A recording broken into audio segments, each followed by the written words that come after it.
seconds in.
Time to get dangerous.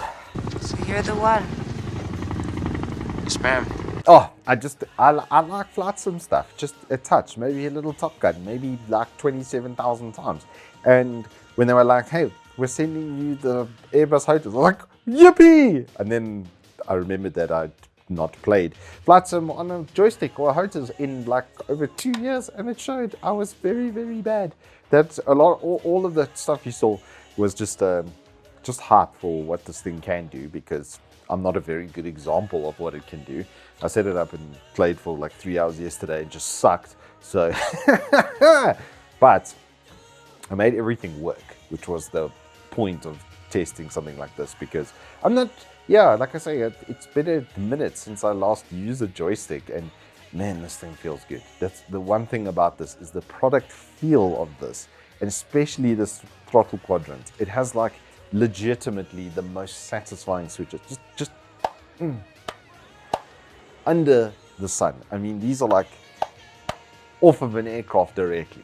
That's kind of how good they are. And everything that ThrustMaster does with these sort of products and the feel that they create with them, it just puts you right in the driver's seat, as it were. So, this is just kind of a knockout of the park product. And now it's on special on Evetech for 2,200 Rand as I'm busy doing this review. So it's like the best time to buy it pretty much maybe ever.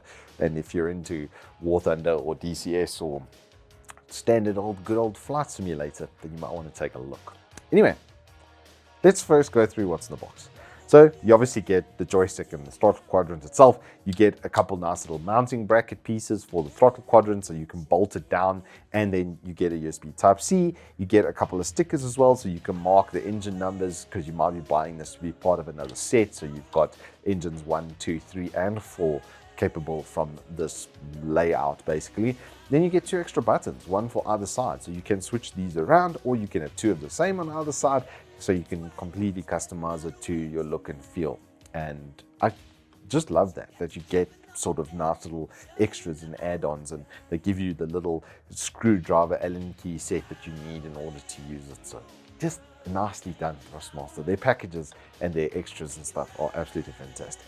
But now, let's go through the joystick first. So the T16000M, it is the Airbus Officer Pack Edition. So the joystick is lifted basically 1-for-1 scale, millimeter perfect off of an Airbus. And it's got a couple of nice little features built into this joystick. Beyond these 6 buttons on either side, making up 12 buttons over there, you've got the central thruster over there, has reverse thrust, and it's pictured on the bottom over there. So you can see the default thrust area at the top, and then when you go all the way to the back, it actually has another button that clicks. You can actually hear it as it hits the bottom. There's actually another button that gets pressed in there that gives you reverse thrust, even from the default joystick itself. So if you wanted to just get the joystick one to be able to do that, you would then be able to. Obviously, you're going to want it with the throttle quadrant though, trust me, because it's like flipping awesome. Okay, anyway, so another nice feature on the joystick is there's a button over here underneath the bottom, and when you press that in, it locks the rotation completely. It completely dampens it. It basically turns that axis off, so it no longer inputs at all, which is absolutely fantastic. So if you need to have that sort of control, or you want to disable that part of the rudder control, then you can do it directly and physically on the actual joystick itself.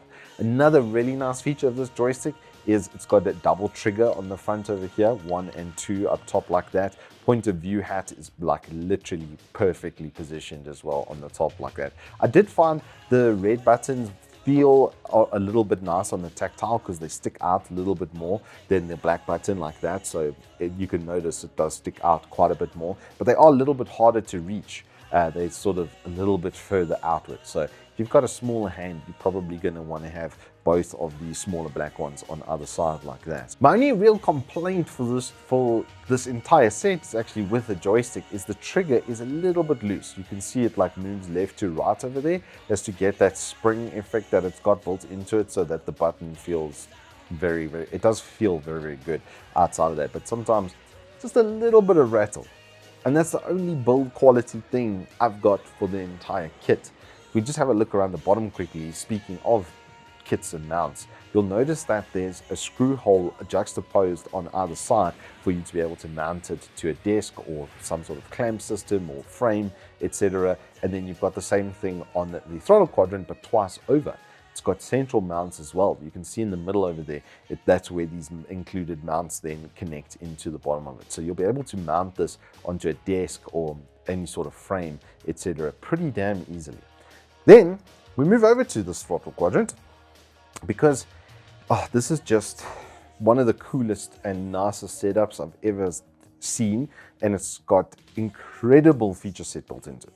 So let's start off at the bottom. You've got different modes for your ignition and start, so that you can obviously assign those for your various flight simulators. Then you've got 2 buttons next to that, and you've got these absolutely fantastic switches that are just some of the best feeling I've ever had.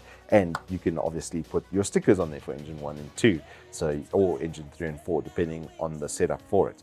Then above that is where we find the actual throttle quadrant itself, and it's all marked there from 45 to 0, but it locks in position, and so it doesn't go past that point. You can't throttle back into the negative throttle unless you lift the safety mechanism that then allows it to go into the rear of the throttle quadrant. So you can't do that by mistake, and you can tune it so that the bottom is 25%. So if you just want to have from 100 go to 75, go to 50, and then to 25, you can do so, all with tactile clicks, which I absolutely love that you can do that. It's going to be really powerful, especially when you're flying bombers with 2 engines, etc. To turn tighter, what you're going to want to do, for instance, if I'm going to turn over to the right, I want to throttle back on that side so that there's less resistance, and so the left side pushes me around even faster, allowing you to improve your turn time and probably get yourself out of some hot water from time to time. Then there's 2 buttons on either side of this throttle quadrant as well, on the side of these 2 throttle sticks. As I say, they can be moved in unison, can be locked in unison, or done individually, which is just sick. I mean, listen to it. It's so cool. Like, this is one of the coolest throttle quadrant products I've ever used. It's the first dual one that I've ever used, so it's left quite a good impression on me. And then around the front of it, you'll notice that it's got a little TFRP over there, and that's to add on to other throttle quadrant systems. It's connected with a Type-C. It's pretty light and nicely rubberized on the base, and as I say, it's got those 2 mounting points over there in the middle. So what is it like to use? Absolutely fantastic, mate. The central positioning on this is very, very strong, so it makes it easy to come back to center because it's quite well, propped up with that. It's well lubricated, so it doesn't make any noise. The buttons are some of the best feeling I've had on a joystick maybe ever. And the tactile nature of them is absolutely fantastic. They even put 2 little dots in the center of these buttons on the side of here, so without looking down you can feel, oh, that's the center one, then I got one left and then one on the right. So it helps you position what you're using without having to look at it, which is just going to improve your experience overall. Like I said, the only complaint I have about anything was the joystick. The point of view hat is fantastic. The side buttons are fantastic. The double trigger is really, really cool. You also, in War Thunder, for instance, which is mostly what I tested it on, you have to first enable your lock-on. As you can see in the video that I had in the beginning, you have to enable that lock-on and then launch your missile. So I just put that on the 2 buttons at the top of here, pop my flares over here, my gear up, my flaps, etc., like right around the inside over here. And then my extra buttons for map and the rest of it I could program to these. I mean, there's 17 buttons on this sucker. And then, I don't want to lie, I think there's about 8 or 10 on this sucker over here, but it's comprehensive. It's going to be able to do a considerable amount of work in whatever game you put it into.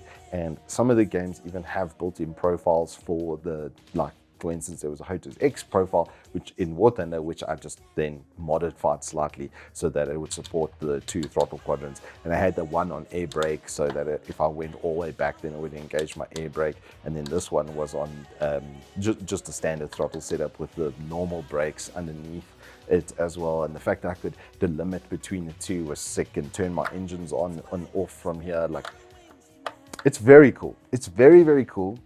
And I think 2,200 Rand for this right now on special is kind of a steal, if we're being honest. And then there's the added benefit of being able to add on to this. You can get some rudder pedals as well going for it. So you can start off with this and get a full flight sim experience without having to spend like more than $4,000, which I dig so much. And the more I use ThrustMaster stuff, the more impressed with the functionality I am that they've built into this sort of setup. The feel on this is just absolutely fantastic, and the fact that it's got a locking mechanism which you can also modify, and you can pretty much change like a lot of the spring tensions and stuff inside of these mechanisms yourself, which is nice. The fact that it just connects with a normal type C, those cables at Dharma doesn't. It's not going to be a high power draw type C either, so it's not going to be very specific to that cable. So if you want to just get a very long like USB-A to Type-C, like a 5 meter or whatever for your setup, you're going to be able to do that. And the fact that there's flexibility in your button setups and stuff, there's nothing really at the price point from any other manufacturer that comes with this kind of level of customization. Anywho, that is all I have for you on the ThrustMaster TCA Officer Pack Airbus Edition. If you have enjoyed this review, please hit us up with a like and subscribe, and I will see you on the flip side.